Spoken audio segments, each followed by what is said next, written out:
My name is Sophia Bennett, and I live in Willow Creek, a quaint town where the trees line the streets like old friends whispering stories to passers-by. But right now, it feels like those trees mock me with their laughter, their leaves rustling in a chorus of joy that I am no longer part of. As I stand in my small kitchen, the aroma of garlic and cooking vegetables wafting through the air, a mixture of nostalgia and bitterness envelops me like a well-worn sweater that has started to unravel at the seams. My heart is heavy. It is a weight that has been building for weeks, months, draining my joy into a relentless void. The laughter of my family feels like distant echoes, muffled and faded, as if they are sharing their lives on the far side of a vast canyon while I remain stranded on the edge, yearning for more than just whispers through the air. I stir the pot of spaghetti sauce, my fingers working mechanically as my mind races. The rich red sauce bubbles up, mirroring the simmering anger within me. There have been too many dinners, too many laughs shared that I was not part of, and the pain ripples through me like a wave crashing against the shore, relentless and unforgiving. Rachel, my younger sister, has crafted an idyllic family life without me, one I wasn't given a ticket into. Two boys, the joys of her life, but to me, they feel like a double-edged sword. They are both my adored nephews and constant reminders of my exclusion. I can picture their chubby cheeks, sticky from sweets, the way they bounce into hugs full of giggles. Aunt Sophia could have been the fun one, the cool figure swooping in like a superhero. Yet here I am, a forgotten character in a family play, probably still waiting in the wings. I scoop the fragrant sauce into a bowl and set the table, meticulously arranging the utensils in their places, making it look perfect as if welcoming guests who have long evaded my grasp. Each fork and knife represents not just the meal but the invisible boundaries drawn by my family, a barrier that now feels as insurmountable as a fortress. My fingers tremble slightly as I fold the cloth napkins into intricate shapes, perhaps a swan or a rose to symbolize the beauty I wish to believe still lingers in these family ties. I can almost hear Rachel's laughter ringing through the dining room, painting a canvas of joy I can only admire from afar. Taking a deep breath, I look around my home. It is still and unnaturally quiet, stripped of the animated chatter and playful chaos that bustling children bring. I could choose to let loneliness overtake me, but not tonight. No, tonight I am reclaiming my worth. Tonight, I will plant the seeds of revenge that will sprout into the realization of my true place in this family. Maybe it is time they learned, I murmur to myself, a resolute spark igniting within. I pull a notebook from the drawer, its cover worn but pages blank, a canvas waiting for the brush strokes of my master plan. I flip through, the weight of hope mixed with an undercurrent of mischief flooding my veins. My heart races as I jot down ideas, layered with cleverness and just the right dash of unexpected twists. First, I decide I need an invitation, something utterly irresistible. Perhaps a themed dinner where I can showcase my cooking skills, the ones that somehow disappeared behind family secrets and whispered plans. I write in bold letters at the top of the page, "Family Reunion Dinner, the importance of family," a banner that will drape over our dinner table like a brick wall ready to tumble down. "This will be the night," I whisper, grinning at the thought of them finally acknowledging my presence. The plan takes shape easily. The kind of dinner that pulls together the essence of us, the warmth of family, the laughter of children, and the rich flavors of home cooking, all sprinkled with the emotional heft of my deliberate strategy. It would be an evening full of unexpected moments, and the undercurrent of revelation will hang in the air like sweet incense. Now, how to get them here? I ponder aloud, pacing back and forth as I stirred the thoughts brewing in my mind. I picture Rachel coming home after long hours at work and seeing my invitation sitting on the counter, the bright colors catching her eye. "Sophia is hosting a dinner," she would say, surprise dancing in her voice. "We should all go." The thought fills me with anticipation, and I race back to my notebook to flesh it out. I imagine the sparkling lights I would string up outside, casting a magical glow across my porch. I envisioned the smell of fresh-baked garlic bread and the sound of jazz music playing softly in the background, creating a warm ambience to cradle the spirit of nostalgia. And then, the piece de resistance, the unexpected twist, bringing out a board game after the meal. Not just any board game, but the one from our childhood that had once sparked endless laughter and rivalries. "You're going down this time," I would declare with a playful wink, challenging them to try and best me, igniting competition and camaraderie like old times. I jotted down the opening line for my speech. Tonight is special, not just because of the food, but because we are finally together again. I can already imagine the look on their faces, the regrets, the confessions swirling in the air like an uneasy dance, finally realizing the void they've created in my absence.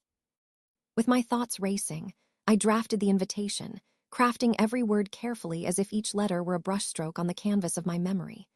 Dear family, join me for a nostalgic dinner where we will reminisce about the past and look ahead to the future. It will be an evening filled with laughter, love, and a special surprise that will remind us why family is everything. The words flowed, my crisp handwriting morphing into a promise that my absence would not be forgotten. As I prepared to seal the invitation, the doorbell rang, jerking me from my rail of thought. My heart raced as I walked to the door, my mind swirling. I hesitated for a moment, my hand hovering above the handle. What if it was them, the ones who had pushed me out? But the instant I turned the knob and swung open the door, relief washed over me.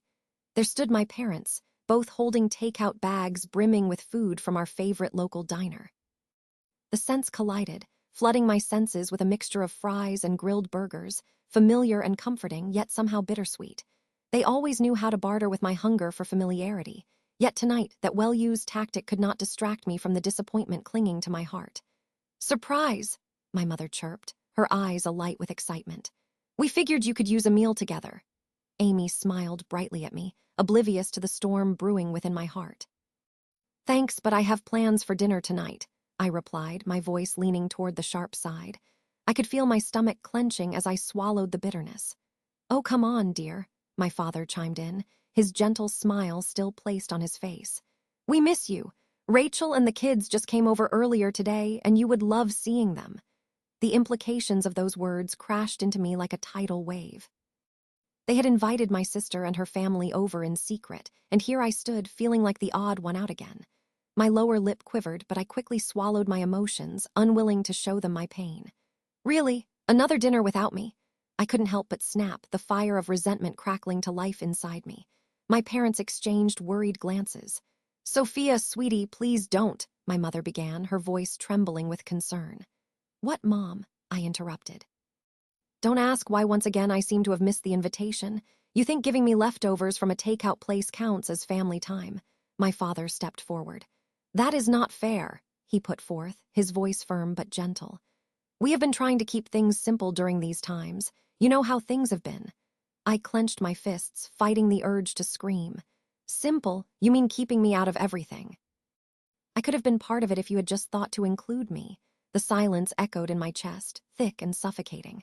I saw my father's shoulders slump, a familiar descent into disappointment that struck me hard. "I thought we were doing what was right," he finally said, uncertainty wavering in his voice. "We didn't know how you would feel about being in a group, because you never asked."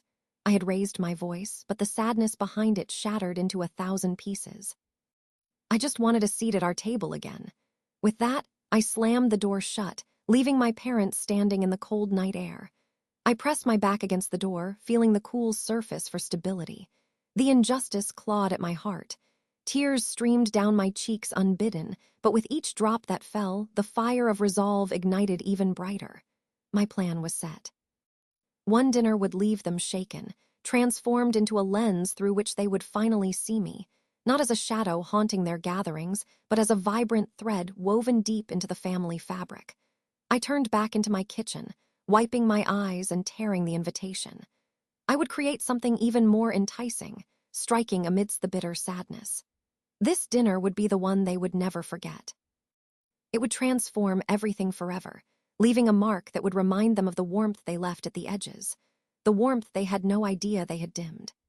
As night descended over Willow Creek, I envisioned all the elaborate plans forming like constellations across the inky sky, each pinch of determination stringing them together, shining as bright as the glowing lights I would string outside my home. My hands trembled in excitement as I pulled my phone from my pocket.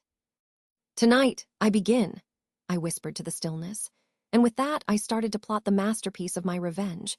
Carving the path back to the love I had fought so hard to reclaim, I spent the next week preparing for this dinner, pouring my heart and soul into every detail, each moment a delicate brushstroke on the canvas of my revenge.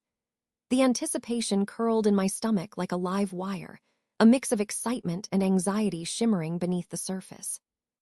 I chose a date when I knew they would all be available, sending out the invitation with an air of casual excitement that concealed the treacherous undercurrents flowing beneath. When I pressed send, I imagined their faces lighting up, blissfully unaware of the storm brewing behind my painted smile. My home became a canvas of nostalgia, a blend of past joy and present undertaking. Rich aromas wafted through the air, drawing me into a reverie of times past, of laughter shared and tears shed. I spent hours in the kitchen, mastering recipes that echoed our family's history, each bite a reminder of the warmth and love that once filled my life. I hung decorations that ignited fond memories, pictures from our vacations stretched along the walls like a timeline documenting our shared joys. As I placed the final touch, a centerpiece of wildflowers picked from our backyard, I could almost hear the echoes of laughter from yesteryears wafting through the air, teasing me with shadows of what once was. But as the day approached, my heart raced with anticipation and trepidation. It was an exhilarating thrill, the promise of unveiling hidden truths obscured by layers of time and denial. The moment finally arrived when I opened my front door to greet my family. The scene unfolded like a dizzying painting, their laughter cascaded like a sweet waterfall as they entered. It flooded over me, warm and comforting, wrapping around me tightly. I stood there for a moment, frozen. Did they really miss me? For just a fleeting second, I almost believed that I belonged once again. "Everything looks amazing," one of them exclaimed, scanning the dining area with wide eyes. "This is so beautiful, Sophia." "Yeah, it's like a scene right out of a magazine," another added, stepping in closer, a hand swiping at the tablecloth as if to ensure it was real. "Thank you," I replied, plastering a smile across my face, a mask that became more familiar with every hour. But deep inside, I was aware that this was a mere facade I had created. It was a chance for me to unveil a truth they had meticulously buried. As we gathered around the table, sharing stories and enjoying the delicious meal I had prepared with painstaking detail, I felt the weight of unspoken words hang in the air like the steam rising from the freshly baked bread. My family, who I adored and resented in equal measure, filled the room with chatter, but I needed more. I subtly guided the conversation, pulling them towards the infamous year of my exclusion, the year that had carved a canyon between us. "Do you all remember that one holiday dinner when I was in my room?" I began, my tone buoyant, yet thinly veiled with melancholy. "You know, the one where you all gathered around the table and I could hear every laugh, every cheer, but was left completely alone." Their faces shifted color, the jovial atmosphere beginning to quiver at the edges. Confusion flooded their eyes, like murky waters begin to uncover what lays hidden beneath. I pressed on, savoring the moment like a fine wine. "Every night I'd hear you all having fun without me. I can still remember exactly how the laughter sounded. It echoed through the walls like a haunting melody. I tried to pretend I was okay, but—" "Come on, you were just going through a phase, Sophia," one of them interrupted, an edge of defensiveness creeping into their voice. "We didn't mean to," I held up my hand, a gesture to halt the excuses before they could cement themselves in the conversation. "You don't get it, do you? It wasn't just a phase. I was in actual despair. My existence might as well have been invisible during that time." Silence cloaked the room, thick and oppressive. I could feel the weight of their neglect settle heavily upon me. Each memory shared was like a dagger slicing through the jovial atmosphere, cleaving it in two. I wanted them to feel it, the regret churning in my own chest, so raw and exposed that it felt almost suffocating.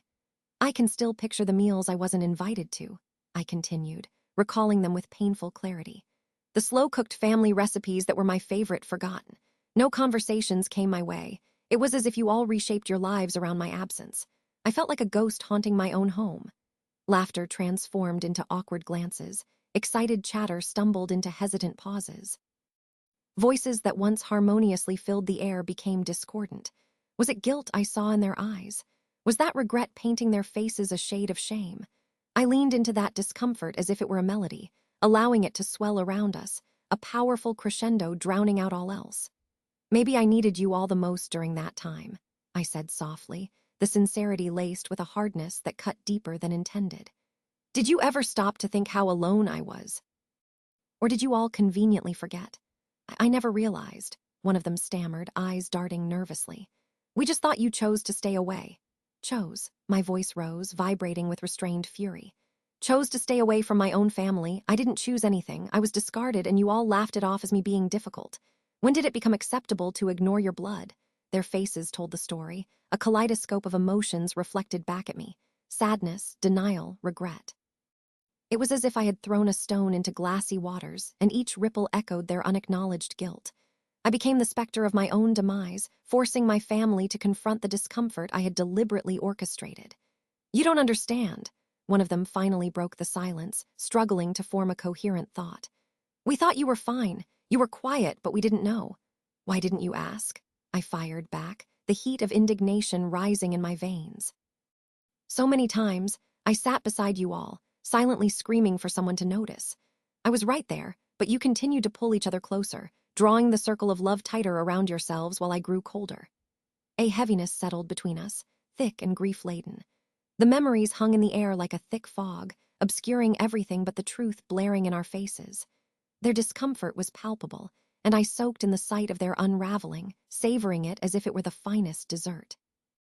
I had become the embodiment of their failings, forcing them to reckon with the very shadows they had long since tried to ignore. Maybe if you had shown me just a little warmth, just a sliver of understanding. I continued, my voice softer, but with the undercurrent of an edge that reverberated through their hearts. Maybe I wouldn't be here today, orchestrating this dinner under false pretenses, fishing for your love like a beggar hoping for a scrap. Maybe I wouldn't have been so hungry for acknowledgement. You think we don't care? Another protested weakly, desperation creeping into their voice. That we didn't love you. I think you loved me, when it was convenient, I countered, watching the shards of their expectations break apart. But what happens when I wasn't the one attending to your needs? What happens when I faded into the background, an unnecessary accessory to your picture-perfect lives? At that moment, I saw it, the dawning realization etching its way across their features. Their faces twisted in a medley of emotions that danced between guilt and disbelief. I spent years crafting this tale of my exclusion while you all lived your lives, I went on, the vindictive joy surging through me like a wave cresting, ready to crash. And now, I am exposing the truth of your neglect, not out of hatred, but out of a desperate need for you to wake up and recognize my worth. I require you to confront your blind spots. It was thrilling, really. The balance had shifted, and as I stared into their eyes, I felt a powerful surge of vindication. Those who once held my heart now faced their failings, and I relished in the collective heaviness that had settled over the room. The tension was nearly tangible, coiling around us, threatening to snap at any moment. In that instant, my vengeance tasted sweeter than any dish I had prepared. Each moment became filled with dark satisfaction. The truth illuminated their despair, parading around like an unwelcome guest. As I watched them grapple with their regret, I felt a whole new sense of something blooming within me, a sense of empowerment that I had craved for far too long. I had orchestrated this dinner, crafted this moment, and now it was mine to claim. The atmosphere in my home started to change as the evening progressed, and I felt it deep in my bones. The weight of acceptance hung in the air like a thick fog, cloaking what should have been a joyful occasion in a shroud of discomfort. My family sat around the dining table, once brimming with eager laughter and light-hearted chatter. Now, the echoes of strained voices filled the space, each word a hesitant acknowledgement of the pain they had imposed.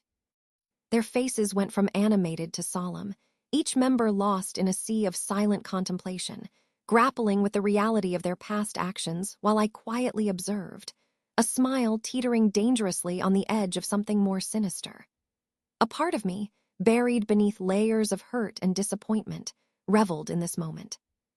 The clinking of forks against plates, the remnants of dinner, felt discordant now, as if the very sound called attention to the stark contrast between the happy mood and the unraveling truth. My sister Rachel sat there, her brow furrowing, and in that moment her vulnerability pierced through my heart. A mixture of confusion and sorrow danced on her face, and when she finally spoke, her voice trembled like a fragile leaf caught in a storm. "Sophia, I am so sorry. I genuinely did not realize how much you had been hurting. I thought we were making the right choice for everyone." The sincerity in her words hit me like ice water, freezing my thoughts. Looking into Rachel's eyes, I could see the regret mirrored in the eyes of her husband, whose expression shifted from confusion to a harsh reality. The rawness of their emotions flooded the space between us, almost palpable in its intensity. For a fleeting moment, a part of me longed to leap across the table, to embrace them, to dissolve the tension we shared, to mend what was frayed and worn. But the weight of my anger anchored me firmly to the ground, and the other part of me, my vengeful heart cradled tightly in my chest, wanted to relish this moment. I wanted them to feel every pang of guilt. "You thought I was busy," I replied, letting my voice drip with the honeyed poison of emotion, each syllable weaving a tapestry of unexpressed hurt and betrayal. "But the truth is, I was alone, and it hurt more than you can imagine." My words spilled out, heavy and laced with the bitterness of resentment, summoning the truth of the past year like an incantation. Each sentence drew forth the trials I had faced alone, the long nights where laughter echoed in the distance but never reached me. The atmosphere thickened, the guilt hung over us like an unwanted guest. They were all searching for answers, hunger evident in their expressions, desperate to reconcile the human wreckage their neglect had caused. I could see the realization etching lines on their foreheads, hearts visibly laboring under the weight of the responsibility they carried. I watched as they processed my words, their eyes darting between one another, weighty silences replacing their earlier chatter. My brother Daniel piped in, his voice resonating through the thickening air, suddenly breaking the spell, his eyes shimmering with understanding. "We should have called you, invited you. You were always our sister, our family. I cannot even begin to fathom why we let you slip away." His voice, filled with regret, struck a deep chord within me. A rush of emotions washed over me, a wave threatening to pull me under.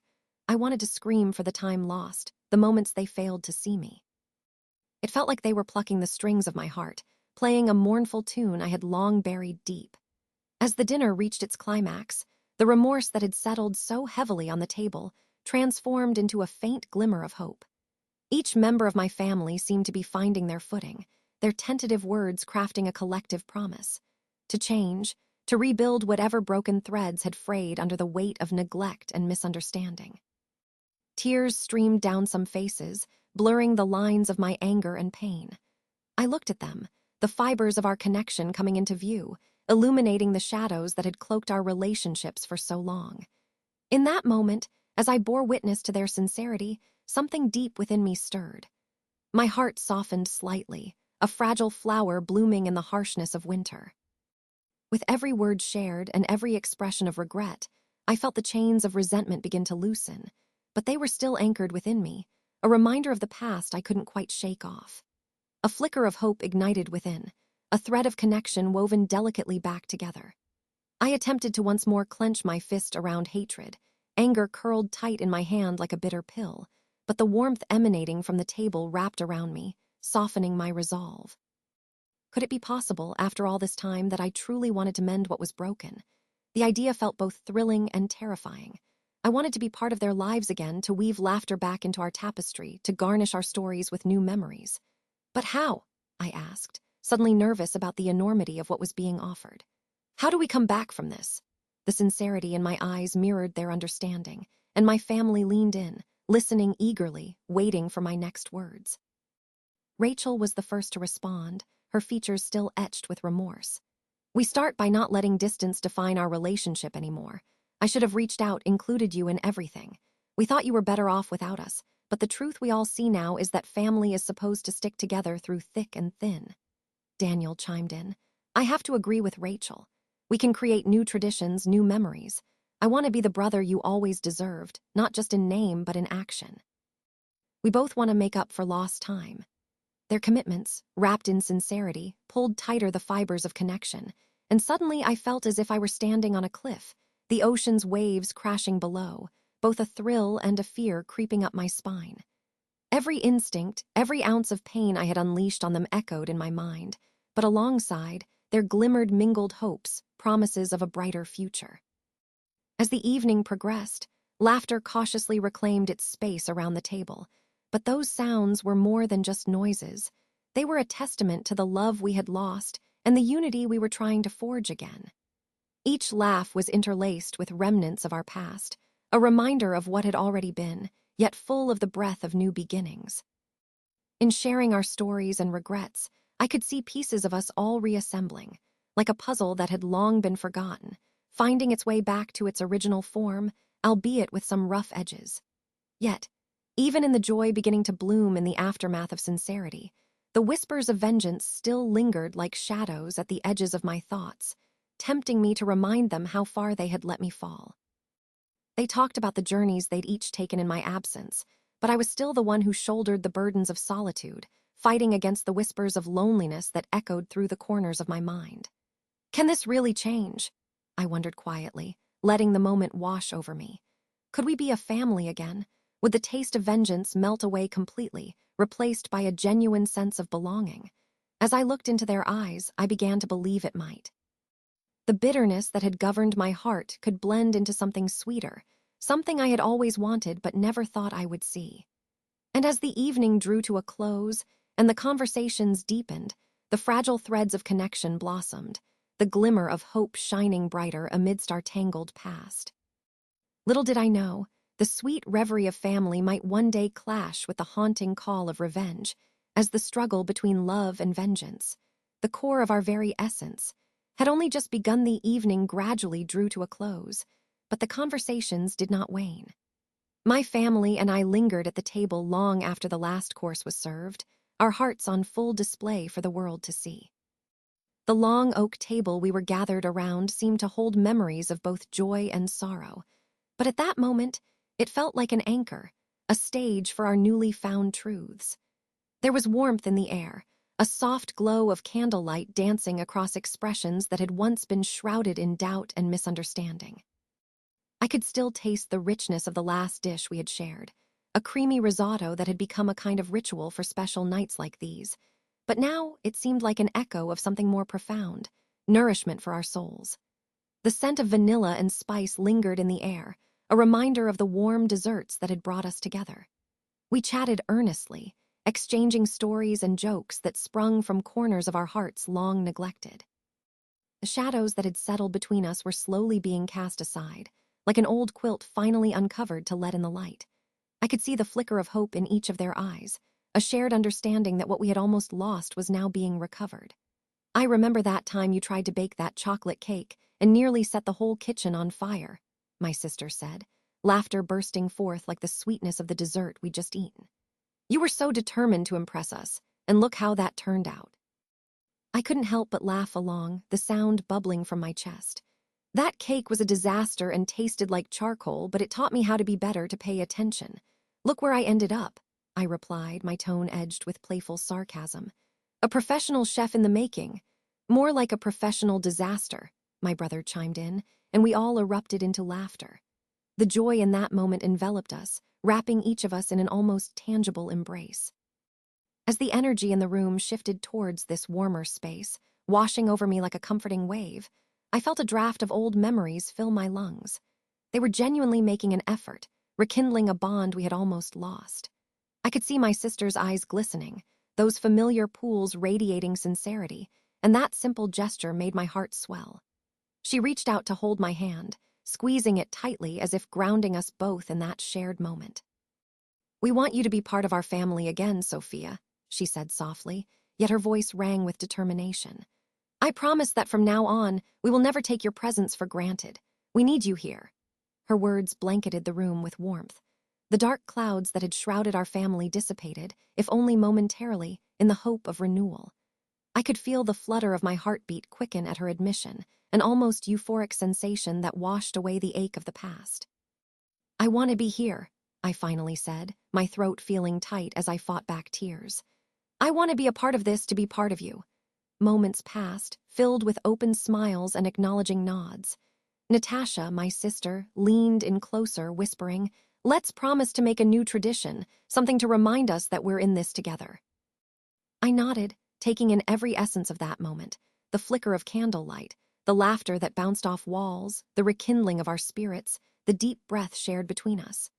Later that week, I received a text from Rachel, inviting me to dinner with them. The simple offer sparked a flame of joy within me that ignited the very corners of my heart.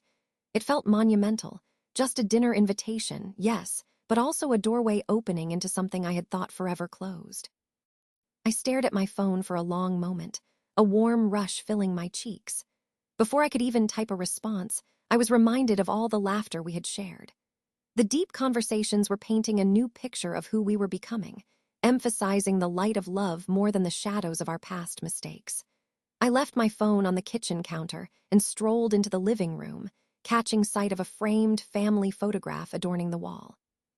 We looked so carefree back then, and yet we had carried so much unspoken sorrow with us into adulthood. I grinned, reliving one of those moments in my mind. Years ago at the beach, all of us piled into a haphazard sandcastle crafted by tiny hands, our laughter ringing in the salty air like music. I thought that I had been seeking revenge. I thought I had wanted to teach them a lesson as harsh as my own heart felt at that time. But in the reflection of this new wisdom, I realized that I was the one who needed to be taught. My revenge had paradoxically revealed our resilience and capacity to heal. We had all grown through this painful experience, like seedlings stretching toward the sun after a storm had passed. In the following weeks, we began to create new family traditions. Every gathering was now thick with laughter, simmering joy, and an overall sense of deep affection. One night, Natasha suggested we try a game night, a throwback to our younger days filled with loud banter and friendly competition.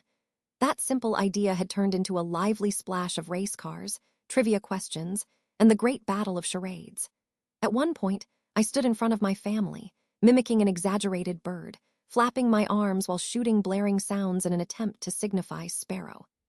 They cheered for me, their laughter lifting me from my roots and casting me into the soaring skies. "I can't believe I'm related to such a bird brain," my brother teased between giggles, and my heart swelled at the new texture of our family life. Amidst all this joy, I found solace in the fact that my voice was finally heard. I was no longer silenced by the shadows of the past. My words wove through the fabric of family life once more, decorating it with the brightest hues of companionship and understanding. I saw our relationships deepening, growing in ways that made me proud. At another gathering, we worked together to cook an elaborate dinner, each of us taking on a role, and it felt like a warm embrace. The aroma of spices filled the kitchen, and laughter hung in the air as we exchanged playful jabs while stirring pots. It was those small moments that created new memories, timeless tidbits that would serve to replace the somewhat hollow spaces that had existed before. Who knew you could actually cook without burning the kitchen down? Natasha teased, poking fun at my earlier cooking disasters. "Keep it up, and I will show you my fire-starting capabilities," I replied with mock seriousness, trying to suppress a chuckle. Though I had sought revenge not long before, I learned that the truest form of victory was found in healing, both my own and theirs. Forgiveness took root in our hearts, sweeping through our collective consciousness like fresh spring rain washing away the remnants of winter. The cycle of absence transformed into an embrace that promised to last, lending strength to the ties that had once been threatened. As we continued to sit together, surrounded by this newly woven tapestry of love and connection, I began to breathe easy in my presence. For the first time in years, I felt completely at ease. The darkness that loomed over our family was exorcised, leading us to an unexpected twist that brought us all back together. This was a new beginning, forged through the flames of my moment of vengeance, now blooming into the beautiful tapestry of family love. At that moment, I understood that the essence of family was not merely in shared blood, but in shared experiences, vulnerabilities, and the courageous leap toward forgiveness. I recalled how I had once felt like a ghost, drifting through my own life, invisible to the very people I held dear. Now my heart resonated with joy, and I was part of the collective heartbeat of this family, a heartbeat strong and vibrant, reminding us all that love could triumph in the wake of anger, resentment, and misunderstanding. And finally, as I glanced at my sister, she smiled back, a beacon of light in a world that I had almost lost, a reminder that sometimes revenge can be transformed into something far greater, a beautiful and redemptive love.